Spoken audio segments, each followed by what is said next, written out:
Bilang champion, ang number 1 goal parate ay maka-repeat o depensa ng title. Ayan nga ang goal ng defending champions na Oklahoma City Thunder sa paparating na season.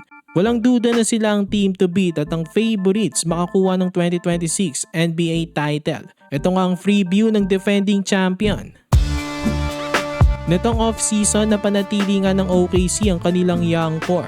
Bakit nga naman nila ito sisirain kung okay naman? Kahit nga napakabata pa ng kanilang team ay nagawa ng makapagkampiyon. Naniniwala nga ang GM ng OKC na kaya nila bumuo ng dynasty. Maganda naman talagang future nitong Thunder. Hindi nga malabo na maging dynasty sila o at least manatiling isa sa mga contenders sa Western Conference sa mga susunod pang taon. Ito ang kanilang lineup sa 2025 to 2026 season. Magsimula tayo sa kanilang starting 5. First up at point guard, ang best player ng team na si Shai Gilgeous-Alexander. Grabe nga ang na-accomplish nito ni SGA last season. Scoring leader, MVP, champion at finals MVP pa. Nag-average nga si Shai ng 33 points, 6 assists at 5 rebounds. Ang goal ni Shai sa mga susunod na taon ay i-maintain lang ang kanyang success. Malayong posible nga niyang marating sa kanyang career. Shooting guard naman ay si Lu Dort, ang isa sa mga lockdown defender ng team. Hindi lang basta magaling na defender ito, yung 3-point shooting niya pa ay nag-level up big time. Nag-average ito si Dort last season ng 10 points, 4 rebounds at 1 steal per game. Small forward naman ay si Jalen Williams, ang second best player ng team, ang partner ni SGA. Ito naman ay isang all-around player, mapa-opensa at depensa maaasahan. Isa nga ito sa mga lockdown defenders sa wing spot ng Thunder. Ang leading sa OKC pagdating sa steals. Maganda nga rin ang future nito at marami silang pwedeng magawang special ni Shai sa kanilang career. Nag-average naman itong si Jalen Williams last season ng 21 points, 5 assists at 5 rebounds.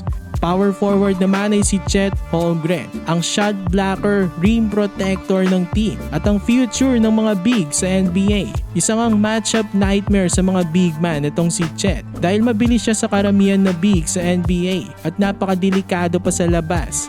Nag-average si Chet last season ng 15 points, 8 rebounds at 2 blocks per game. Kapag healthy ito next season, posibleng maging top seed na naman ng Thunder. Center naman ng team ay si Isaiah Hartenstein, ang solidong big man na katulong ni Chet. Nag-average ito last season ng 11 points, 11 rebounds at 1 block per game. So ayan ang kanilang starting 5. Solid din ang kanilang bench. May Alex Caruso nga sila na Mr. Do-It-All ng team. Lahat gagawin nito para lang manalo. May mga versatile wings pa sila na sila Aaron Wiggins at Isaiah Joe. Tas bukod kay Caruso, meron pa silang isang reliable na guard na si Cason Wallace. Isa ring pesky defender. Maraming ang lockdown defenders sa Thunder. From their best players na sila Shai at Williams hanggang sa kanilang mga role players na sila Dort, Caruso at Wallace. Kaya leading ang Thunder sa steals last season.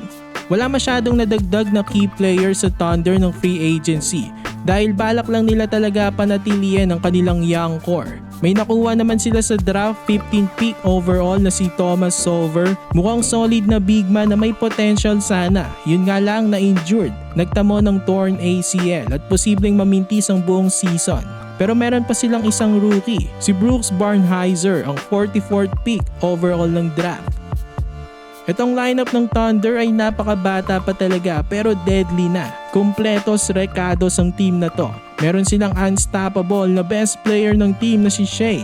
At overall as a team, elite ang depensa nila. I think mataas ang chance ng Thunder na maka-repeat next season. At again, sila ang team to beat. Ano masasabi nyo dito mga Thunder fans? For more NBA content, ilike nyo na ang ating video at mag-subscribe na rin sa JB Buckets.